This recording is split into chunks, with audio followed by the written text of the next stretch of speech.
Welcome to the Cenario Podcast, your guide to mental health and well-being. Each episode, we uncover practical tools, discuss expert insights, and explore how supplements can transform your mental health journey. Get ready to learn, grow, and thrive with us.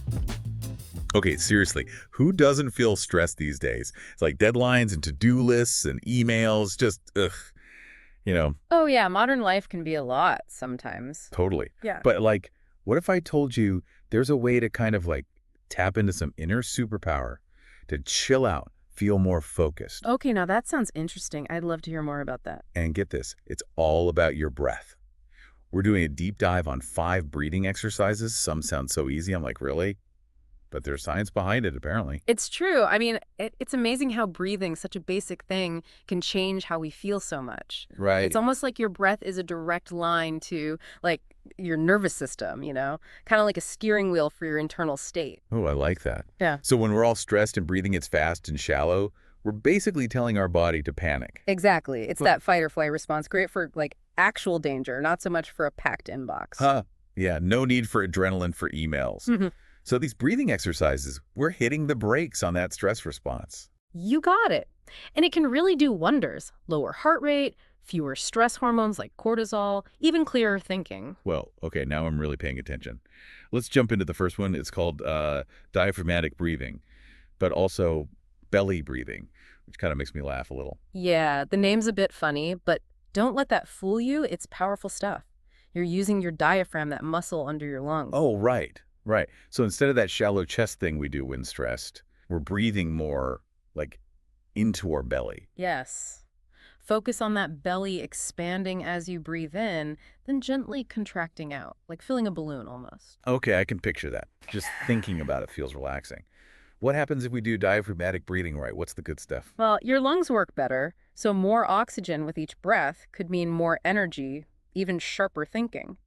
But the cool part is what it does to your nerves. That chill button we talked about. Exactly. Diaphragmatic breathing can lower your heart rate, your blood pressure, and it quiets that mental chatter that stresses us out. Wow, so it's like a triple threat against stress. I'm going to be practicing this one for sure. Okay, next up, a name that catches your attention. 4-7-8 breathing.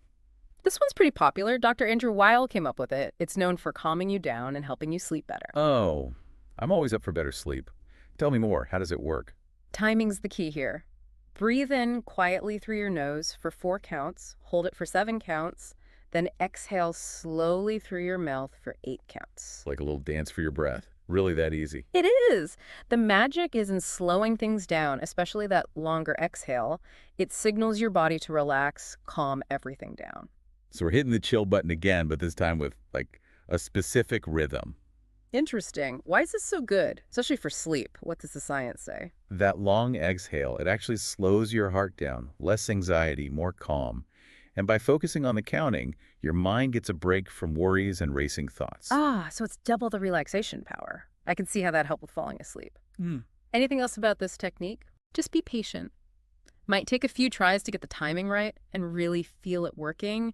If your mind wanders, just gently bring it back to your breath. Good tip. This is already making me feel calmer. Okay, let's keep going. The next one sounds a little more intense. Box breathing is what it's called. Yeah, this one's known for being a favorite of Navy SEALs, athletes, that kind of crowd. It's all about finding a steady rhythm, and it can really help you focus. Navy SEALs, huh? Okay, now I'm kind of intimidated. Do we need to do push-ups while we breathe or something? No push-ups needed. But you're right about the focus part. It's simple. Inhale for 4 counts, hold for 4, exhale for 4, hold again for 4. So it's like drawing a square with your breath. That's a cool way to think about it. What makes this pattern work so well, especially for focus? That equal length of breathing in, holding, breathing out, it creates this sense of balance, physically and mentally. It's like setting a metronome for your nerves, helps regulate your heart, quiet those anxious thoughts. I can see how that would be useful when things are crazy, like a tough meeting or just rush hour traffic. But why do Navy SEALs like this? What's the connection there? Well, when things are super stressful, it's easy to start breathing all weird and shallow, which actually makes anxiety worse and you can't think straight. Box breathing helps regulate it all, brings back a sense of control even when everything feels chaotic. So it's like their secret weapon to stay cool under pressure. I gotta add this to my stress-busting toolkit. Okay, on to the next one. This one has a bit more of a mystical vibe, I guess. Alternate nostril breathing, it's called. This one comes from yoga practices, been used for ages to balance energy and create peace and tranquility. Yoga practices, huh?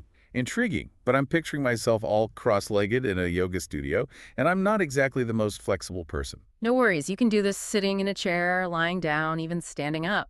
Find a comfortable position where you can focus on your breath. Oh, good to know. So how do we actually do this alternate nostril breathing thing? Walk me through it. Might sound tricky, but it's pretty straightforward. Put your right thumb over your right nostril and take a deep breath in through your left nostril. We're breathing through one nostril at a time. Why do we do that? It's about balancing energy flow in your body. In yoga, the right nostril is linked to sun energy, all about activity, focus, while the left is moon energy, more about calmness, relaxation. Switching between them harmonizes these energies. Oh, that's interesting, like a yin and yang for our breath. So what's good about this nostril switching? What does it do for us? Well, besides the energy stuff, research shows it can help you focus better, think clearer, feel less anxious, and even lower blood pressure. Wow, that's impressive. Like a brain workout disguised as breathing. All right, last one on our list, and I gotta be honest, the name's a little weird. Pursed lip breathing. I know it doesn't sound very exciting, but don't let that fool you. It's super practical, especially for people with certain lung conditions, but also for anyone wanting to manage stress. Okay, you've got my attention. Break it down for me. What is pursed lip breathing, and how does it work? Imagine you're blowing out a candle, but instead of blowing hard, you exhale slowly through pursed lips, like you're kind of whistling. That's basically it. So we're adding a bit of resistance to the exhale. What's the point of that? That resistance helps keep your airways open longer, which means you can breathe out more completely. This can be really helpful for folks with asthma or COPD because it can reduce shortness of breath. And even if your lungs are fine, it can really calm your nerves down. Interesting. So even though it might sound silly, it's good for pretty much everyone. Totally. Slowing down the exhale and focusing on that pursed lip action sends a signal to your body to chill out, release tension. Okay, I'm going to try that one out. We've covered a lot here, from belly breathing to nostril switching to pursed lips. Before we wrap up part one, can you give us the quick and dirty on the science behind all this? How does breathing like this make us more relaxed and focused? It all comes down to your breath and your autonomic nervous system. You know, that system that controls all the automatic stuff in your body, like your heart, digestion, and, yep, your stress response. So it's like we're hacking into our own body's control panel, using our breath as the key. Exactly. These breathing techniques help you shift out of that fight or flight mode and into a more relaxed, balanced state, and that affects your whole body and mind. Incredible. It's amazing that something as simple as breathing can make such a difference to our well-being. It really is. And the best part is you can do these techniques anytime, anywhere. All you need is your breath. That's a great point to end on. I'm already feeling inspired to try these out and see what works best for me.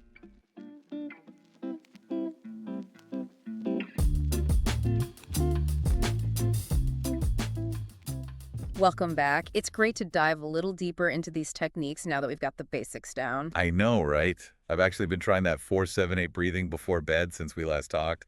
And I gotta say, I've been sleeping like a baby. That's awesome. See, it shows just how much even a little change in your breathing can make a difference. Seriously. Okay, so we know how the 5 techniques work, but now, how do we actually use them in real life? Where should we start?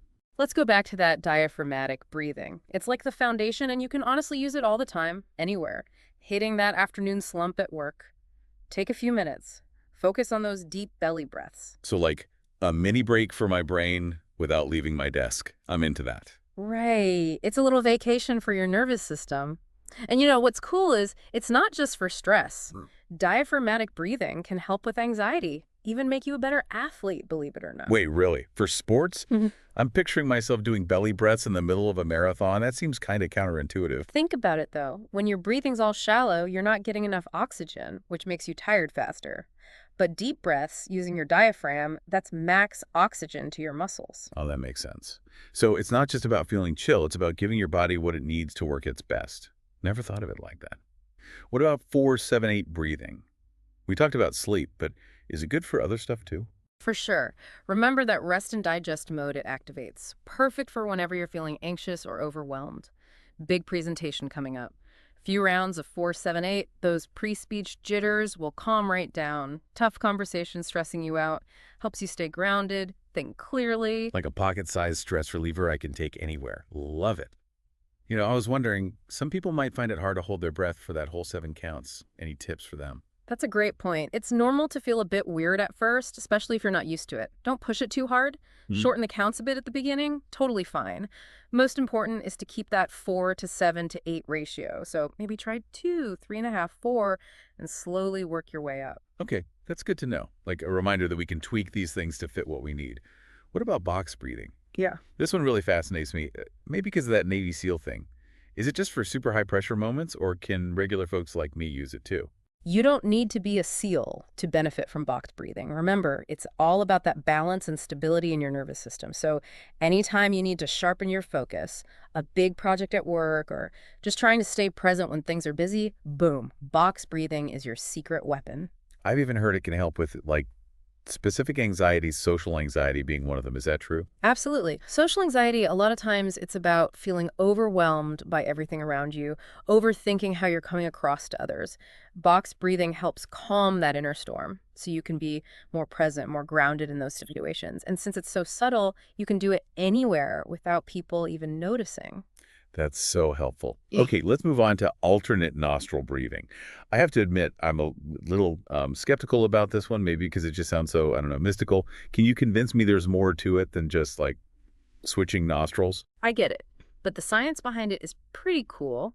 Remember how we talked about sun energy and moon energy, right nostril, left nostril? Well, research says that actually links to different parts of your brain. Right nostril, left brain, the logical, analytical side. Left nostril, right brain, more creative, intuitive. Whoa, that's wild. So we're basically giving different parts of our brain a boost just by changing how we breathe. You got it. And that can do some pretty amazing things. Studies show it can help you think better, be more creative, even less anxiety and stress. Okay, I'm starting to see the appeals, like brain training through your nose. Now, for the final one, pursed lip breathing. We touched on how it helps with lung issues, but how could it be part of like an overall wellness routine? Pursed lip breathing is really simple, but it's awesome for becoming more aware of your breath, more in tune with your body. And because it slows your exhale down, that automatically tells your body to relax. So it's like a mini meditation, but I can do it anywhere. Sounds perfect for my busy life. Exactly. Walking, waiting in line, on your break at work, it's a great way to de-stress, recenter yourself throughout the day. Nice. We've got this whole toolkit of breathing techniques now as we try them out. Anything else we should keep in mind? Totally. Most importantly, listen to your body. Figure out what works best for you. Not every technique is for everyone, and that's okay. Experiment, have fun, pay attention to how each one makes you feel. Yeah, that's important. Self-care isn't one size fits all, right? It's about finding what helps you feel your best. Exactly. And breathing techniques are such a great addition to any self-care routine because they're simple, they're free, and they're always available. So true. I feel like we've really covered a lot today, the hows and whens of actually using these techniques. Okay, as we wrap up, any last bits of wisdom for our listeners who are, like, starting their breathwork journey?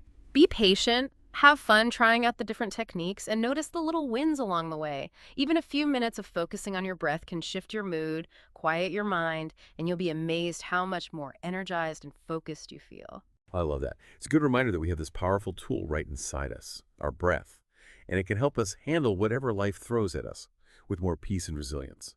So, until next time, remember to breathe deep and take care. Thanks for tuning in to the Cenario Podcast. Don't forget to visit Cenario.com for more expert tips, articles, and supplements designed to support your mental health. If you enjoyed this episode, remember to subscribe and share it with a friend. Until next time, take care of yourself.